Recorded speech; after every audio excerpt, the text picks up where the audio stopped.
নমস্কার দর্শক বন্ধুরা, মিষ্টির রন্ধনশালায় আপনাদের সবাইকে স্বাগত। আজকে একদম চটপট একটা রান্না করব। যেদিন রান্না করতে একদমই ইচ্ছা করবে না সেই দিন একবার এই রেসিপিটা বানিয়ে দেখবেন, আপনাদের খুবই ভালো লাগবে। ভিডিওটা ভালো লাগলে অবশ্যই লাইক, কমেন্ট এবং সাবস্ক্রাইব করে পাশে থাকার অনুরোধ রইল। চলুন রেসিপিটা দেখে নেওয়া যাক।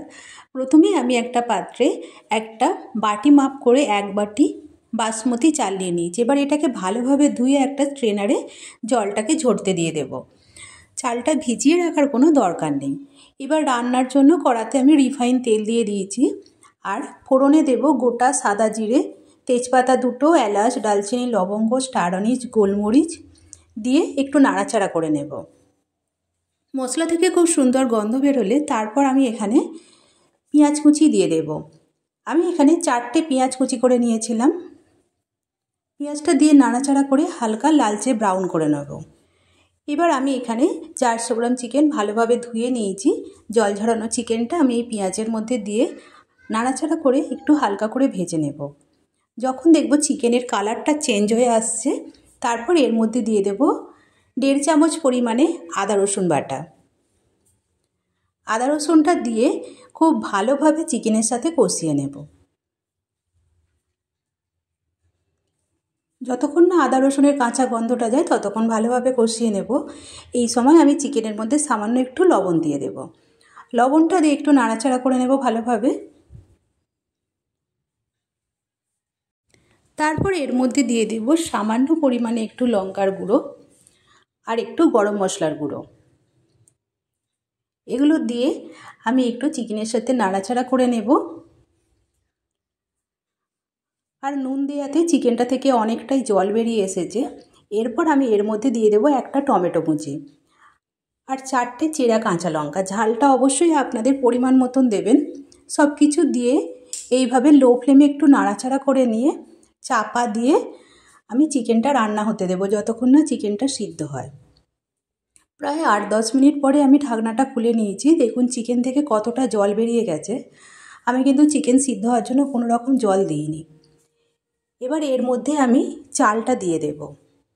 চালটা দিয়ে মিডিয়াম টু লো ফ্লেমে রেখে আমি হালকা করে ভালোভাবে একটু নাড়াচাড়া করে নেব।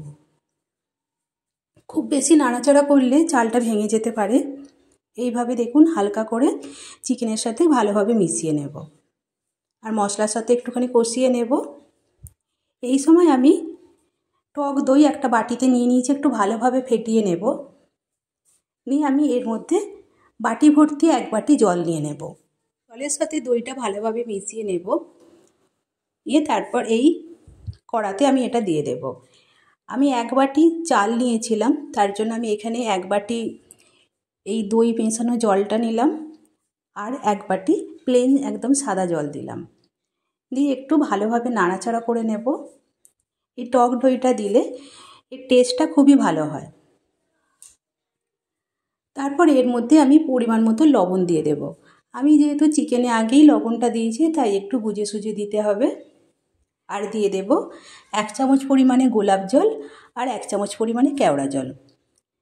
গোলাপ জল আর কেওড়া জল দিলে ফ্লেভারটাও খুবই সুন্দর হয় আর খেতেও খুবই ভালো হয়। সব কিছু দিয়ে ঝোলটা ভালোভাবে ফুটতে দেব আগে।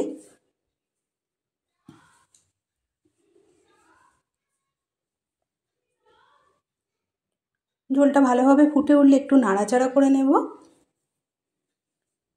তারপর আমি এটাকে চাপা দিয়ে একদম লো ফ্লেমে রেখে 8 মিনিট মতন রান্না করব। 8 মিনিট পর আমি ঢাকনাটা খুলে নিয়েছি। দেখুন জলটা একদম শুকিয়ে গেছে, কিন্তু এখনও পুরোপুরি রান্না হয়নি। এখনও হালকা একটু জর্জরে ভাব আছে। এই সময় হালকাভাবে একটু নাড়াচাড়া করে নেব। নিচের চালগুলো একটু ওপরের দিকে করে দেব এইভাবে। তারপর এটাকে চাপা দিয়ে আরও 2 মিনিট আমি লো ফ্লেমে রেখে গ্যাসটা বন্ধ করে রেখে দেব।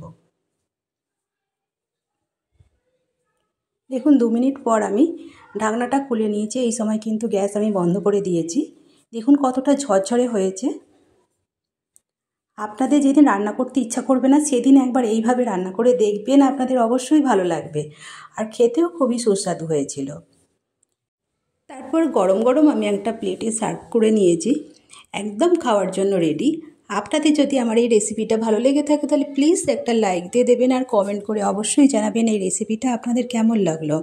আর প্লিজ আমার চ্যানেলটা সাবস্ক্রাইব করে আমার পাশে থাকবেন এইরকম আরও অনেক রেসিপি পাওয়ার জন্য।